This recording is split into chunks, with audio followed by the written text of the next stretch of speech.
I witness news కి స్వాగతం. ముందుగా బులెటిన్ లో హెడ్లైన్స్. వ్యవసాయ భూముల 500 రూపాయల నకిలీ నోట్ల కలకలం. ఫేక్ నోట్ల కట్టలను సీజ్ చేసిన పోలీసులు.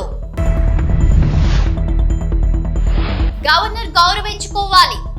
వైసీపీ నాయకులకు స్పీకర్ చురుకలు. శివరాత్రికి ముస్తాబవుతున్న ప్రసిద్ధ శైవ క్షేత్రాలు. భక్తులకు అసౌకర్యం కలగకుండా ఏర్పాట్లు. మండలిలో మాటల తూటాలు. డి అంటే డి అన్న వరదు కళ్యాణి నారా లోకేష్. నల్గొండ జిల్లా దామచర్ల మండలం బొత్తలపాలెంలో 500 రూపాయల నకిలీ నోట్ల కట్టలు కలకలం రేపాయి. నార్కట్పల్లి అద్దంకి రోడ్డు వెంట ఉన్న ఓ పొలంలో 20 లక్షల కట్టలను రైతులు గుర్తించి వాటిలో కొన్నింటిని తీసుకెళ్లారు. ఆ నోట్లపై చిల్డ్రన్ బ్యాంక్ ఆఫ్ ఇండియా అని ముద్రించి ఉండడం విశేషం. స్థానిక సే వీరబాబు ఘటనా స్థలికి చేరుకుని మిగతా నోట్ల కట్టలను సీజ్ చేశారు. వీటిని ముద్రించిన వారిని అదుపులోకి తీసుకున్నట్లు తెలుస్తోంది.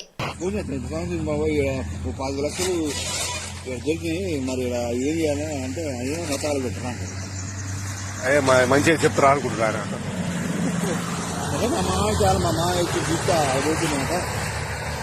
పట్టుకొని కూడా లేదా దొంగనోట్లు అయ్యి గాంధీ బొమ్మ ఉందల్లా మీరు చెప్పరు దొంగరు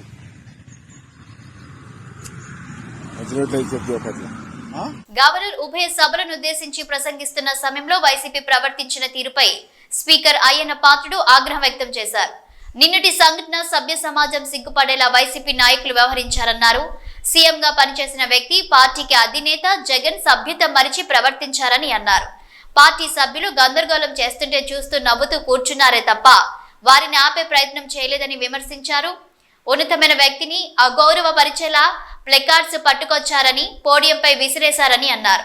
ఇది ఏం సాంప్రదాయమని ప్రశ్నించారు. ప్రజాస్వామ్యంలో ఇది మంచి పద్ధతి కాదన్నారు స్పీకర్ అయ్యన్న పాత్రుడు. నమస్కారం అండి. మొదటి రోజు సమావేశానికి వచ్చేసిన సభ్యులందరికీ స్వాగతం. ఈ సభని ప్రారంభించే ముందు 2 విషయాలు కొన్ని మీతో మాట్లాడాలనుకుంటున్నాను. నేను ఏంటంటే నిన్న సభలో జరిగినట్టు సంఘటన మీ అందరూ చూశారు. నాకైతే చాలా బాధ అనిపించింది. ప్రజాస్వామ్యంలో మన రాష్ట్రంలో ఉన్నతమైన సభ ఈ సభ. ఆ సభకి ప్రసంగించడం కోసం ముఖ్య అతిథిగా గవర్నర్ గారిని అతిథిగా మనం ఆహ్వానించుకున్నాం. అతన్ని గౌరవించవలసిన బాధ్యత అందరూ సభ్యులందరూ ఉంది, మీ అందరికీ తెలిసిన విషయమే. అటువంటి గవర్నర్ గారు ఉపన్యాసం చేస్తున్నప్పుడు నిన్న జరిగిన సంఘటన సభ్య సమాజం సిగ్గుపడవలసిన విషయం నేను భావిస్తున్నాను. నిన్న జరిగిన సంఘటన మీరు కళ్ళారా చూశారు, మీరు అందరూ కూడా, మీరే కాదు ప్రజలందరూ చూశారు. ఒక ముఖ్యమంత్రిగా పనిచేసిన వ్యక్తి, ఒక పార్టీకి అధ్యక్షుడిగా ఉన్న వ్యక్తి, పార్లమెంటు మెంబర్గా కూడా పనిచేసిన వ్యక్తి సభ్యత మర్చిపోయి ఆ విధంగా ప్రవర్తిస్తే కనీసం కూర్చొని చూస్తూ నవ్వుకుంటున్నాడు తప్పించి వాళ్ళ సభ్యుల్ని కంట్రోల్ చేసే పరిస్థితి ఎక్కడ కనిపించదండి మనకి. పైగా ఎంకరేజ్ చేస్తాడండి. ఇది సాంప్రదాయం అండి. ఇది సాంప్రదాయం అంటారా? సాంప్రదాయం ఏంటండి? ఇది ఒక ఉన్నతమైన వ్యక్తిని అగౌరవపరిచే విధంగా ప్లే కార్డ్స్ పట్టుకొని రావడం, కాగితాలు చింపి పోడియం మీద విసిరారు. అంటే గవర్నర్ మాట్లాడుతూ ఉంటే గవర్నర్ మీద, ఇది పద్ధతి కాదు. ఈ సాంప్రదాయం అంటాడు. ఏంటి సాంప్రదాయం నాకు అర్థం కాదండి. ఇది పద్ధతి కాదు. ప్రజాస్వామ్యం ఇది మంచి పద్ధతి కాదు. పైగా అతనికి ఆలోచన లేకపోయినా పక్కనే ఉన్నటువంటి సీనియర్ మెంబర్ బొత్స సత్యనారాయణ గారికి కూడా ప్రోత్సహించారు. వారైనా ఇది తప్పు అని చెప్పే పరిస్థితి లేదు. ఇటువంటి సంఘటనలు రాబోయే రోజులు జరగకూడదు అనేది నా తాలూకు ఆలోచన విధానం. మీరందరూ కూడా గమనిస్తూనే ఉన్నారు. ఇది ఎందుకు చెప్తానంటే ఇప్పటికైనా విజ్ఞతతో ప్రవర్తించాలని చెప్పి ఆ సభ్యులందరినీ కోరుకుంటున్నాను సభ ద్వారా. ప్రజాస్వామ్యం పెద్దలు మనకు ఎంతో ప్రజాస్వామ్యాన్ని ఇచ్చారు, రాజ్యాంగాన్ని ఇచ్చారు. రాజ్యాంగానికి అనుగుణంగా మనం ప్రవర్తించాలి తప్పించి మన ఇష్టం వచ్చిన మాట్లాడుకుంటాం. సర్వ హక్కులు నాకే ఉన్నాయి, నేను మాట్లాడతానన్నది ఇది పద్ధతి కాదని చెప్పి ఈ సభ ద్వారా సభ్యులందరికీ, అన్ని పార్టీ సభ్యులకు కూడా మనం చేస్తున్నాను. అదే ప్రజలు కూడా దీన్ని గమనిస్తున్నారనే విషయాన్ని కూడా మనం చూసుకోవాలి. ఉంది మన గవర్నర్ ప్రసంగం అయింది నిన్న. ఈరోజు గవర్నర్ ప్రసంగం మీద చర్చ ఉంది. వాళ్ళకి ఏమైనా అభ్యంతరాలు ఉంటే ఈ చర్చలు పాల్గొనవచ్చు కదా, మాట్లాడే అవకాశం మనం ఇస్తాం కదా. ఈ రోజంతా మాట్లాడవచ్చు. మీరు హౌస్కి వచ్చి మీరు మాట్లాడకుండా మీ ఇష్టం వచ్చినట్టు ఈ విధంగా ప్రవర్తించడాన్ని అందరం కూడా ఖండించవలసిన అవసరం ఉంది. ఇటువంటి సంఘటనలు రాబోయే రోజుల్లో జరగకూడదు అనేది నా తాలూకు అభిమతం. ఈ రెండు విషయాలు మీ ముందు చెప్పాలని నేను ఈ మాట మాట్లాడతానని చెప్పి మనం చేస్తూ, మరి ఇప్పుడు ఈ సభలో, ఈ జరగబోయే సభలో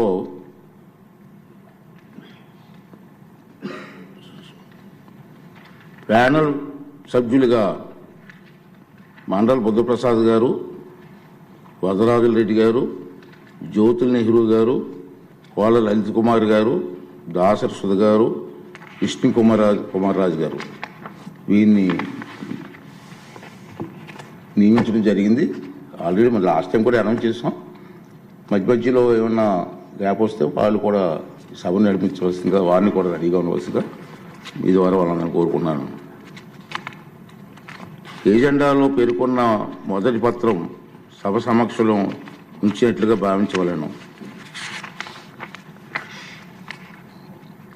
ఉభయ సభలో సభ్యులను ఉద్దేశించి 24 ఫిబ్రవరి 25 గవర్నర్ గారు చేసిన ప్రసంగాన్ని ప్రతిని సెక్రటరీ జనరల్ సభ సమక్షంలో ఉంచుతారు. గౌరవ స్పీకర్. శివరాత్రి పర్వదినానికి తెలంగాణలోని ప్రసిద్ధ శైవ క్షేత్రాలు ముస్తాబవుతున్నాయి. ఉత్తర తెలంగాణలో ప్రసిద్ధి చెందిన సిద్దిపేట జిల్లా హుస్నాబాద్ మండలం పొట్లపల్లిలోని శ్రీ స్వయంభూ రాజరాజేశ్వర స్వామి దేవాలయం శివరాత్రి పర్వదినానికి ముస్తాబైంది. ప్రతి ఏటా శివరాత్రి పర్వదినం రోజున స్వామివారిని దర్శించుకోవడానికి వేల సంఖ్యలో భక్తులు తరలివస్తారు. ప్రత్యేక అభిషేకాలు, పూజా కార్యక్రమాలు నిర్వహిస్తారు. ఈసారి భక్తుల సౌకర్యార్థం ఆలయ ప్రాంగణంలో చలువ పందిళ్లు, మంచినీటి సౌకర్యం, క్యూ లైన్లు, వైద్య రవాణా సౌకర్యాలు ఏర్పాటు చేశారు. వాగర్థావివ సంవృత్తౌ వాగర్థ ప్రతిపత్తయే వేద పితరౌ వందే పార్వతీ పరమేశ్వరు. ఒక చెంబెడు నీళ్లు పోయగానే మనకు వరాలిచ్చేటువంటి దేవుడు పరమేశ్వరుడు.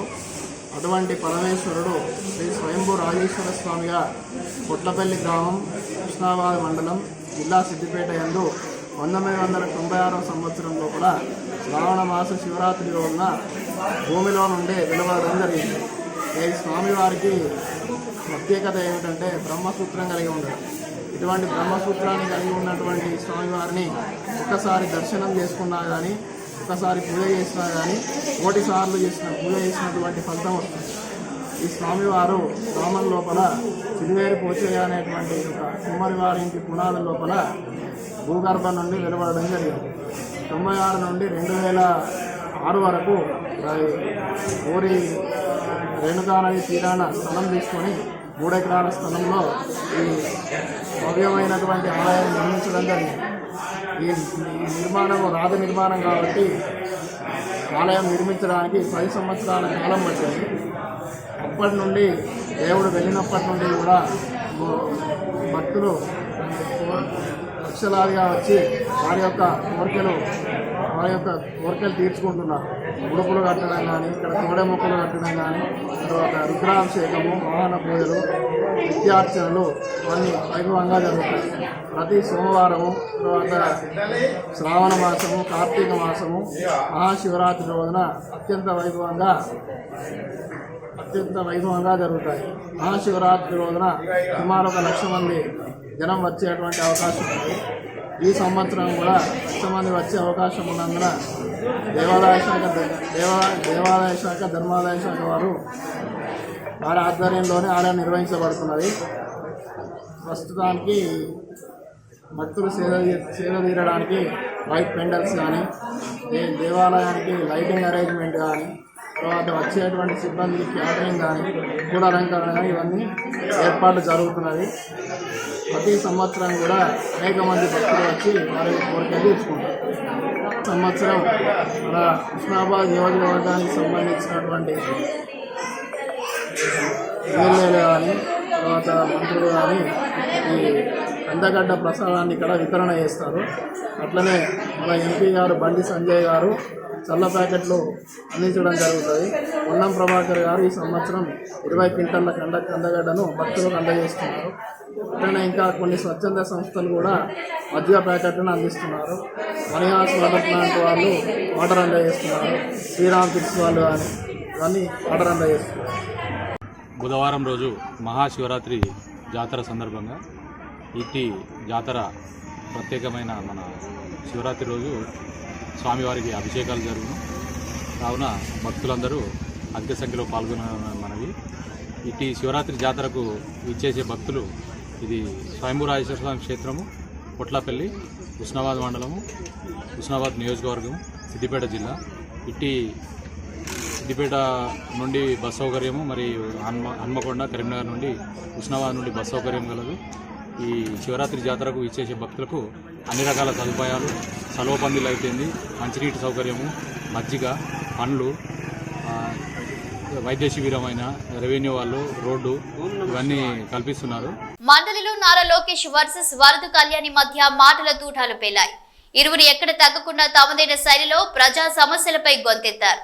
కూటమి ప్రభుత్వం ఇచ్చిన హామీలపై, నిరుద్యోగ సమస్యపై వరద కళ్యాణి మాట్లాడగా నారా లోకేష్ కూడా స్పష్టమైన జవాబు ఇవ్వడం జరిగింది. అధికారంలోకి వచ్చాక తొలి సంతకమేమో మెగా డిఎస్సీ మీద పెట్టారు అధ్యక్ష. 6 నెలల్లో డిఎస్సీ ఉద్యోగాలు భర్తీ చేస్తామన్నారు అధ్యక్ష. 9 నెలలు అయ్యింది అధ్యక్ష, ఒక్క టీచర్ పోస్ట్ కూడా భర్తీ చేయలేదు అధ్యక్ష. అలాగే తీసుకుంటే గౌరవ మంత్రివర్యులు లోకేష్ గారు జనవరి 1వ తేదీన జాబ్ క్యాలెండర్ ఇస్తామని మంత్రివర్యులు చెప్పడం జరిగింది అధ్యక్ష. క్యాలెండర్ ఇయర్ మారిపోయింది కానీ జాబ్ క్యాలెండర్ మాత్రం ఇవ్వలేదు అధ్యక్ష. అలాగే ప్రభుత్వ ఉద్యోగుల పరిస్థితి, ప్రభుత్వ ఉద్యోగులకి ఏంటంటే 9 నెలల్లో ప్రభుత్వం తాలూకా నిజ స్వరూపం తెలిసిపోయింది అధ్యక్ష. ఎందుకంటే ఒక్క డిఏ కూడా 9 నెలల్లో ఇవ్వలేదు అధ్యక్ష. అసలు ఒక్క డిఏ కూడా ఇవ్వని ఏడాది ఏదైనా ఉందంటే అది ఈ కూటమి ప్రభుత్వంలో ఉన్న ఈ పరిపాలనలోనే అధ్యక్ష. అలాగే అధికారంలోకి రాగానే ఐఆర్ ఇస్తామన్నారు అధ్యక్ష. 9 నెలలు అయింది, 9 పైసలు కూడా ఇవ్వలేదు అధ్యక్ష. ఉద్యోగులకేమో పిఆర్సీ ఇస్తామన్నారు అధ్యక్ష. గతంలో జగన్మోహన్ రెడ్డి గారు వేసిన పిఆర్సీ కమిషన్ చైర్మన్ ఏమో బెదిరించి రాజీనామా చేయించారు అధ్యక్ష. ఇప్పుడు 9 నెలలు అయినా కూడా కొత్త చైర్మన్ ని అపాయింట్ చేయలేదు అధ్యక్ష. అధ్యక్ష చైర్మన్లు బెదిరిస్తాయంట అధ్యక్ష. ఎక్కడ బెదిరించా మేడం గారు? వైకాపా ప్రభుత్వం అనుకుంటున్నారు. ఇది ఎన్డీఏ ప్రభుత్వం అధ్యక్ష. ఇక్కడ ఎవరిని బెదిరించట్లేదు. చట్టపరంగా ఏమన్నా చేస్తాం. చైర్మన్లు బెదిరించాలంటే ఎట్లా అధ్యక్ష? ఇది రద్దు చేస్తారన్నారు, రద్దు చేస్తారా చెప్పనండి సార్. సరెండర్లు ఎన్ని పెండింగ్ పెట్టి వెళ్ళారు సార్. పోలీస్ సోదరులు రావాల్సిన సరెండర్ చాలా పెండింగ్ పెట్టారు. మన ప్రభుత్వ అధికారులకు వచ్చిన సరెండర్ మనం 1 సరెండర్ క్లియర్ చేస్తాం సార్. బ్యాలెన్స్ కూడా క్లియర్ చేస్తాం సార్. జీతాలు సకాలంగా 1వ తారీఖు నాడు చెల్లిస్తున్నాం. ఏం చేస్తున్నాం? సింపుల్ గా ఇట్లా చైర్మన్లు బెదిరించారంటే మీరు ఒప్పుకుంటే ఎట్లా అధ్యక్ష? ఇది దయచేసి అర్థం చేయండి అధ్యక్ష. ఎన్ని రికార్డు నుంచి తొలగించాలి అధ్యక్ష. చైర్మన్లు బెదిరించాం, ఇది కరెక్ట్ కాదు అధ్యక్ష. దయచేసి అర్థం చేసి కోరుతున్నాం. రిప్లైలో 9 నెలల్లో కాంట్రాక్ట్ ఉద్యోగులు, అవుట్ సోర్సింగ్ ఉద్యోగులు రోడ్డెక్కే పరిస్థితి అయితే వచ్చింది అధ్యక్ష. వీటన్నిటి మీద కూడా గవర్నర్ గారు అయితే తన ప్రసంగంలో చెప్పలేదు అధ్యక్ష. అలాగే చంద్రబాబు నాయుడు గారు, పవన్ కళ్యాణ్ గారు వీళ్ళు లేకపోతే మోడీ గారు ప్రభుత్వమే ఉండదు అనేసి పెద్దలందరూ చెప్తూ ఉంటారు అధ్యక్ష. అంటే చాలా మంచి అవకాశం. నేను ఒప్పుకోవట్లేదు. ఐఎమ్ సారీ అధ్యక్ష. No no no no no. ఎవరు చెప్పారు అధ్యక్ష? అది ఎవరు చెప్పారు? ఎవరు చెప్పారమ్మా? ఎవరు చెప్పారు తల్లి? ఎవరు చెప్పారు సార్? అధ్యక్ష, రాష్ట్ర ప్రయోజనాల కోసం అన్కండిషనల్ గా ఇటు చంద్రబాబు నాయుడు గారు కానీ అటు పవన్ కళ్యాణ్ గారు కానివ్వండి, ఇద్దరు నాయకులు కలిసికట్టుగా ఇండియాకి సపోర్ట్ చేశారు. ఎన్నికల ముందల, ఎన్నికలు అయిన తర్వాత రిజల్ట్స్ వస్తుంటే కరెక్ట్ గా 1 అవర్ తర్వాత గౌరవ ముఖ్యమంత్రి చంద్రబాబు నాయుడు గారు స్వయంగా హోంమంత్రి గారికి, ప్రధానమంత్రి గారికి ఫోన్ చేసి కంగ్రాచులేషన్స్, కలిసికట్టుగా ఈరోజు ఎన్డీఏ ప్రభుత్వం 3వసారి ఏర్పడుతుంది అని అన్కండిషనల్ సపోర్ట్ ఇచ్చాం అధ్యక్ష. మేము పదవులు అడగలేదు అధ్యక్ష.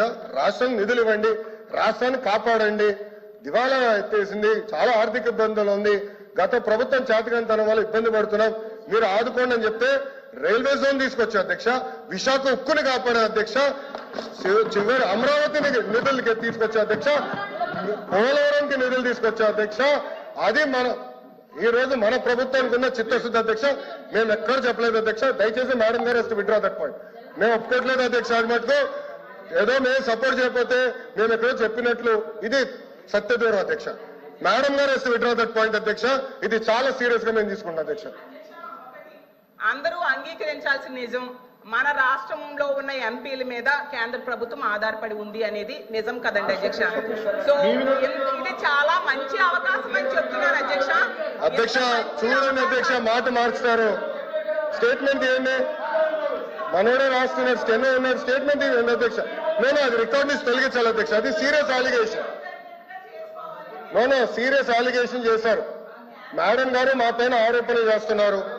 నేను ఎక్కడో స్టేట్మెంట్ ఇచ్చినట్టు మాట్లాడినట్టు ఉంది, లేదా తెలుగుదేశం పార్టీ సభ్యులు ఏదో స్టేట్మెంట్ ఇచ్చినట్టు మాట్లాడారు. కరెక్ట్ కాదు అధ్యక్ష.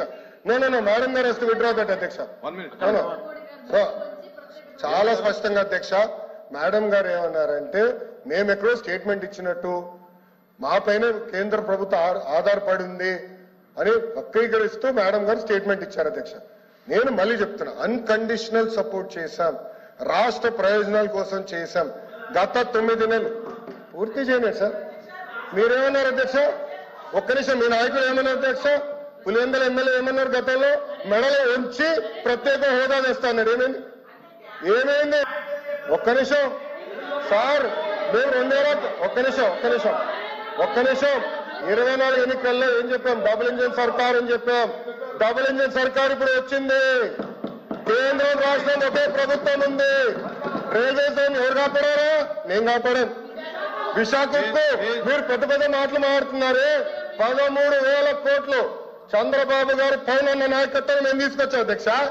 13,000 కోట్లు తీసుకొచ్చాం. గొడ్డు చాకరీ చేయించుకున్న 600 మాత్రమే కూలీ మాత్రమే ఇస్తున్నారు అంటూ ఎస్ఎల్బీసీ కార్మికులు ఆవేదన వ్యక్తం చేశారు. రోజుకి 10 గంటలు గొడ్డు చాకరీ చేయించుకుని కేవలం 600 కూలీ చెల్లిస్తున్నారంటూ వాపోయారు. ప్రమాదం ఉందని తెలిసినా మళ్లీ మట్టి తొలగించడానికి రమ్మని పిలుస్తున్నారని, మేము లోపలికి వెళ్లాక మళ్లీ టన్నెల్ కూలితే మా పరిస్థితి ఏంటి అని ప్రశ్నిస్తున్నారు. 3 నెలలుగా కూలీ ఇవ్వట్లేదు, అడిగితే ఇష్టం ఉంటే చెయ్యండి లేకపోతే మానేయండి అంటున్నారని వాపోతున్నారు ఎస్ఎల్బీసీ కార్మికులు. రాష్ట్ర ప్రయోజనాల కోసం ఎన్నికల ముందే ఎన్డీఏకు మద్దతు తెలిపాం. మేం పదవులు ఏమీ కోరలేదు, రాష్ట్రానికి నిధులు ఇవ్వాలని అడిగాం. మాపైనే కేంద్ర ప్రభుత్వం ఆధారపడినట్లు మేం చెప్పినట్లు వక్రీకరిస్తున్నారు. టీడీపీ జనసేన 2 కలిసి ఎన్డీఏకు మద్దతు తెలిపాయి.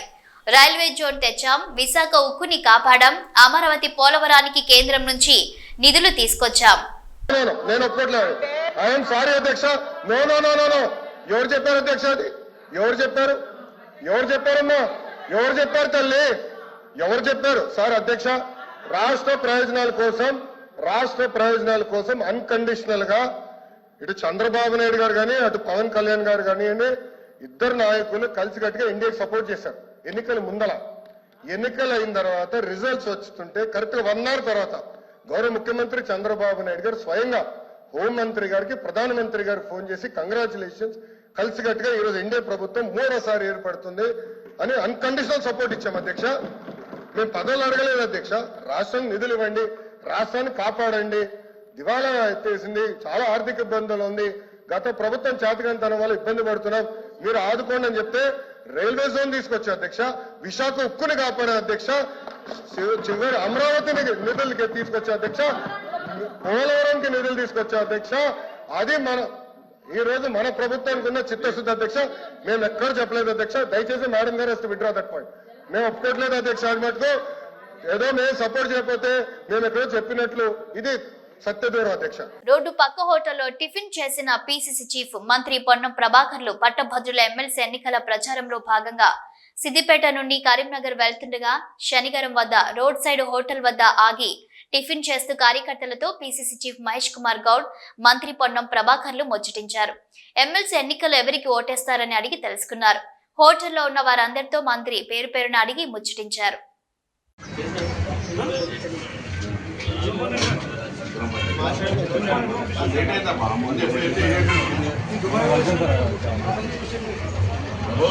రేణుక ఎల్లమ్మదేవి దేవాలయంలో అమ్మవారిని మంత్రి పొన్నం పూజలు. సిద్దిపేటలో శ్రీ మహారేణుక ఎల్లమ్మదేవి దేవాలయంలో అమ్మవారిని మంత్రి పొన్నం ప్రభాకర్, పిసిసి చీఫ్ మహేష్ కుమార్ గౌడ్లు దర్శించుకున్నారు. అనంతరం సిద్దిపేట హనుమాన్ నగర్ లో రావి చెట్టు హనుమాన్ ఆలయంలో స్వామివారిని దర్శించుకుని ప్రత్యేక పూజలు చేశారు. ఈ కార్యక్రమంలో రాష్ట్ర dairy development corporation chairman Gutta Amit Reddy, DCC అధ్యక్షులు తుమ్కుంట నర్సారెడ్డి, పూజల హరికృష్ణ, చెరకు శ్రీనివాస్ రెడ్డి, ఇతర ముఖ్య నేతలు పాల్గొన్నారు. బుద్ధిమతాం వరిష్టం వాతాత్మజం వానర యూధముఖ్యం శ్రీరామదూతం శిరసా నమామి అసాధ్య సాధక స్వామిన్ అసాధ్యం తవ కిం వద రామదూత ఉపాసిందో మత్కార్యం సాధయ ప్రభో. ఓం ఆంజనేయాయ నమః, ఓం మహావీరాయ నమః, ఓం నమతే నమః, ఓం శ్రీరాంపూర్ మండల కేంద్రంలోని కునారం, పెద్దరాతుపల్లి, వెన్నంపల్లి, పెగడపల్లి గ్రామాల్లో ఈ నెల 27వ తారీఖున జరగబోయే పట్టభద్రుల ఎమ్మెల్సీ భాగంగా శ్రీరాంపూర్ మాజీ ఎంపీపీ గోపగాని సారయ్య, మండల పార్టీ అధ్యక్షులు గాజునవేన సదయ్య, మాజీ జడ్పీటీసీ లంక సదయ్య ఆధ్వర్యంలో విస్తృత ప్రచారం చేశారు. నరేందర్ రెడ్డికి మొదటి ప్రాధాన్యత ఓటు వేసి అత్యధిక మెజారిటీతో గెలిపించాలని కోరారు. ఈ కార్యక్రమంలో మాజీ సర్పంచ్ డొంకన మొగిలి, పానస మల్లయ్య, ఓరుగంటి కొమరయ్య, మాజీ ఎంపీటీసీ సాధనవేన కొమరయ్య, గోపగోని మల్లేష్, పోల్సాని సునీల్ రావు పాల్గొన్నారు. కాంగ్రెస్ పార్టీ జిందాబాద్.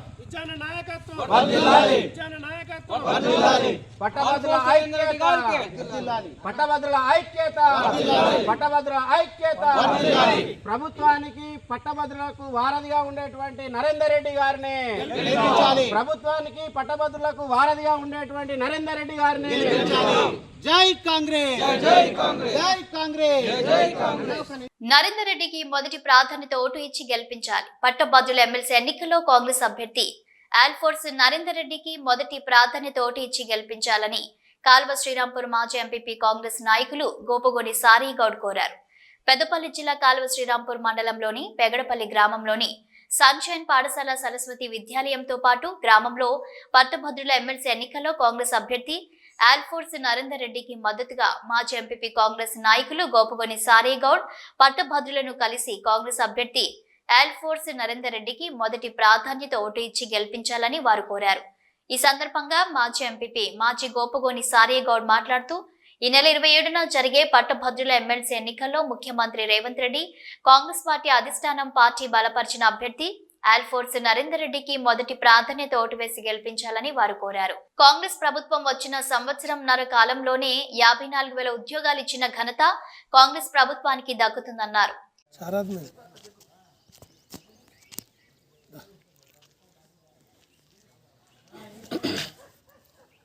ఈరోజు పెగడపల్లి గ్రామంలోని సరస్వతి విద్యానికేతన్, తర్వాత క్రీసెంట్ స్కూలు, తర్వాత శ్రీరాంపూర్ మండల కేంద్రంలోని ఎస్బీఐ బ్యాంకులో పనిచేసే అటువంటి ఉద్యోగస్తులను, గ్రాడ్యుయేట్స్ని అందరినీ కూడా అక్కడ టీచర్స్ గ్రాడ్యుయేట్స్, తర్వాత ఇక్కడ బ్యాంకులో పనిచేసే గ్రాడ్యుయేట్స్ అందరినీ కూడా శ్రీరాంపూర్ మండల శాఖ ఆధ్వర్యంలో వారిని కలవడం జరిగింది. వారు కూడా చాలా వరకు సానుకూలంగా స్పందించి ప్రభుత్వంలో పనిచేసే అటువంటి ప్రభుత్వము తెలంగాణలో కాంగ్రెస్ ప్రభుత్వం అధికారంలో ఉన్నది కాబట్టి ప్రభుత్వం బలపరిచినటువంటి వ్యక్తి, కాంగ్రెస్ పార్టీ బలపరిచినటువంటి వ్యక్తి పెద్దలు ముఖ్యమంత్రి రేవంత్ రెడ్డి గారు, పిసిసి అధ్యక్షుడు మహేష్ కుమార్ గౌడ్ గారు, మరి ఇక్కడ ఉన్నటువంటి స్థానిక మంత్రివర్యులు శ్రీధర్ బాబు గారు కానీ, మా పెద్దపల్లి ఎమ్మెల్యే గారు సమిష్టి కృషితోటి ఈనాడు పెద్దపల్లి నియోజకవర్గంలో అన్ని గ్రామాలలో కూడా, తర్వాత మండల కేంద్రాలలో కానీ, అన్ని ప్రభుత్వ ఆఫీసులలో కానీ, తర్వాత ప్రైవేట్ స్కూళ్ళల్లో కూడా మేము కలవడం జరుగుతూ ఉంది. వారు చాలా వరకు సంతోషంగా మేము ఓటేస్తాము. మొదటి బులెటిన్ ముగించే ముందు హెడ్లైన్స్ మరోసారి. వ్యవసాయ భూముల 500 రూపాయల నకిలీ నోట్ల కలకలం, ఫేక్ నోట్ల కట్టలను సీజ్ చేసిన పోలీసులు.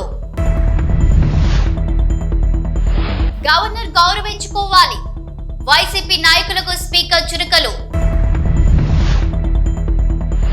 శివరాత్రికి ముస్తాబవుతున్న ప్రసిద్ధ శైవ క్షేత్రాలు, భక్తులకు అసౌకర్యం కలగకుండా ఏర్పాట్లు. మండలిలో మాటల తూటాలు. డి అంటే డి అన్న వరదు కళ్యాణి నారా లోకేష్. ఇవి bulletin updates. Keep watching news.